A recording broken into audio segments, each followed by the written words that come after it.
I'm from Florida Gulf Coast University. We're a brand new program. We just finished our second year of journalism. So we're kind of working through everything we're doing. We're kind of hacking our way through the jungle with a machete 3 feet at a time to kind of see what works and what doesn't.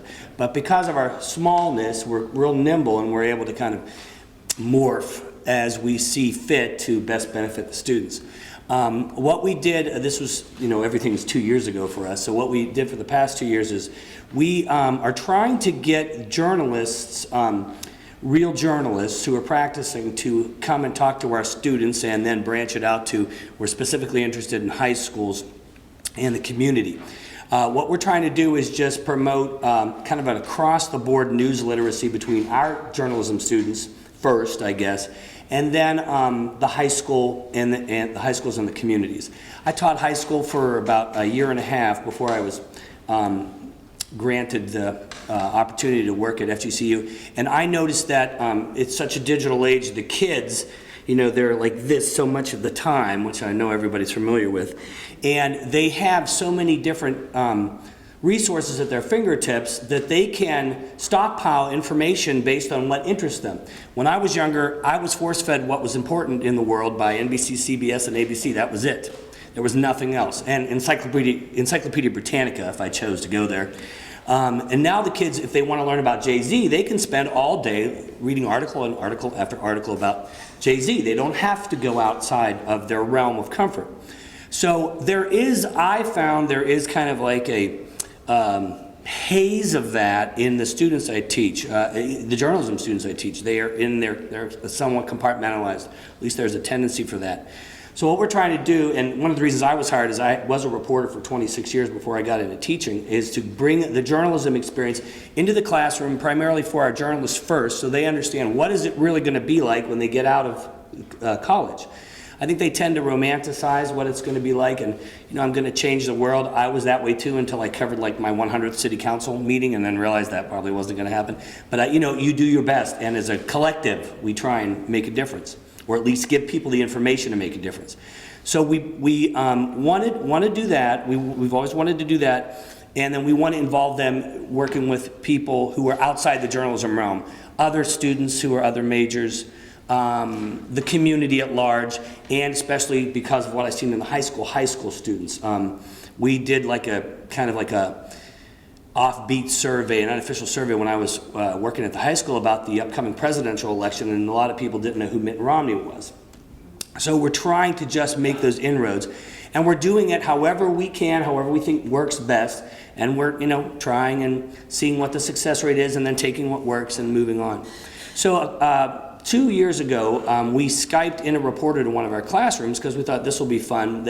Our journalism students and the other kids it wasn't called news literacy then, can see what being a real reporter is like, the actual nitty-gritty, day-to-day life of them. Because, and I know a lot of you have done this kind of work. To young people, it sounds great. I went, to China and did this, but then you think, okay, I had to, not bathe for 2 days for some reason, or I lost my clothes, or whatever happens to you. So we wanted to present them the real day-to-day stuff. So we Skyped the journalist in, and it was a real big hit. And we thought, well, you know what, we should do more of this, like have some sort of program where kids can see what's really going on out there outside of the academic environment. What I was charged with and what I want to do there is make the environment for the students, not just the journalism students, but all the students we have come through any type of journalism class, is make it a real world thing. This is what it's going to be like for you when you get out of here. This is why we're teaching you this kind of stuff, so you know what it's going to be like, and you have a skill set, a broad skill set to be productive.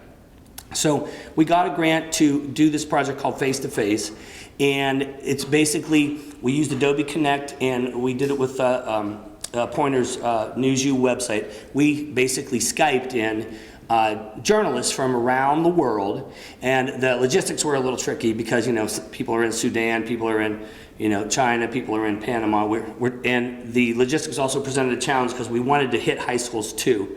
And so, if someone does it, if a journalist is available at 11 in the morning, you have to find a high school that can take on the curriculum, prepare the students, have the students there, get everybody connected.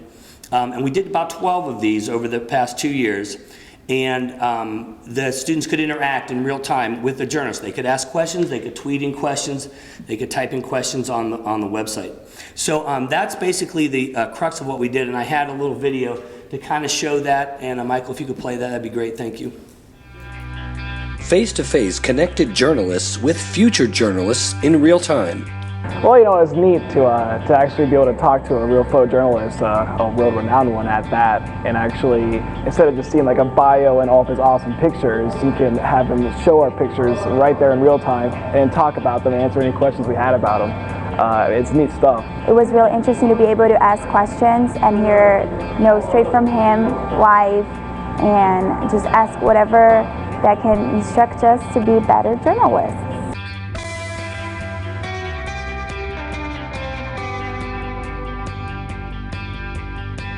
And to my right, you'll see Melissa Fung. She is our guest for today. And I do have to tell you that it was one of the most challenging shoots that I've ever been on.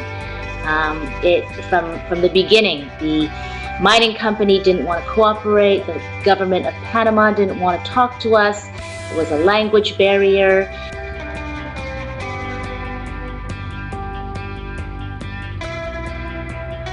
People came to us because they wanted to tell their side. Everybody wanted to get their opinion in, and in that way, it wasn't that hard for us to tell both sides of the story.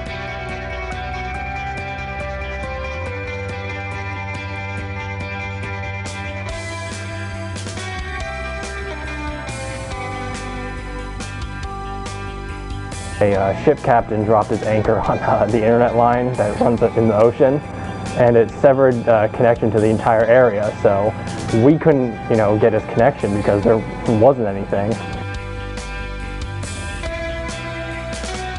So, you know, there are always challenges with this. What we were trying to do with it, though, was, of course, with the high schools, you know, we were not going to have as many journalism majors, if any, that we would say, like, one of the participants was my fact-finding class, so those are all mostly journalism students. The two students who spoke on there, though, they're communication majors.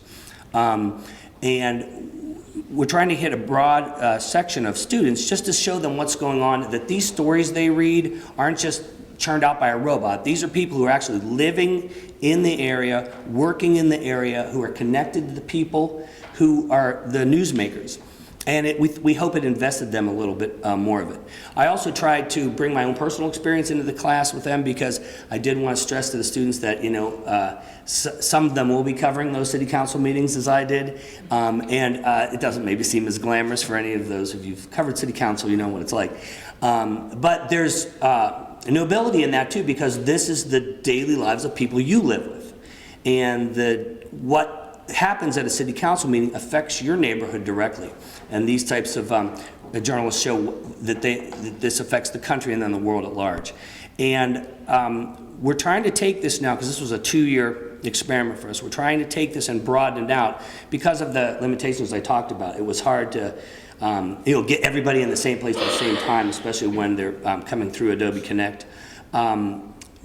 It is a niche kind of audience. At sometimes when you have, like in my fact-finding class, it was all journalism students, so in some ways you're preaching to connect the converted. And so we're trying now to take this idea and bring journalists in through our news literacy class as preceptors who have real-world experience, and we're going to try and broaden that out into the high schools and the community so we can bring journalists into those arenas as well.